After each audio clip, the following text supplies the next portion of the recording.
ഗംഗ ഇപ്പൊ എവിടെ പോകുന്നു? അത് കൊള്ളാം. ഞാൻ പറഞ്ഞില്ലേ അല്ലിക്ക് കല്യാണാഭരണം എടുക്കാൻ പോണെന്ന്. ഗംഗ ഇപ്പൊ പോണ്ട. ഞാൻ പോണ്ടേ? വേണ്ട.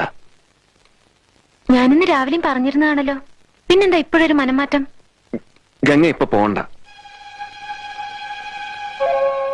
അതെന്താ? അല്ലിക്ക് ആഭരണം എടുക്കാൻ ഞാൻ കൂടെ പോയാല്? വേണ്ടെന്ന് പറഞ്ഞില്ലേ? എന്താ എന്താ ഞാൻ കൂടെ പോയാല്? പോകണ്ട.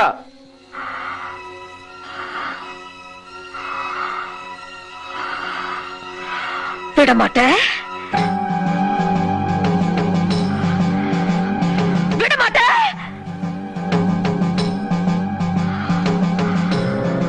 அப்ப நீ என்னை இங்கிருந்து எங்கேயும் போக விட மாட்ட? ஐயோ நாய, உனக்கு எவ்வளவு தைரியம் இருந்தா இப்பவும் என் கண் முன்னாடி வந்து நிப்ப? இன்னைக்கு துர்காஷ்டமி, உன்னை நான் கொன்னு ஓ ரத்தத்தை குடிச்சு ஓங்கார நடனம் விடுவேன்.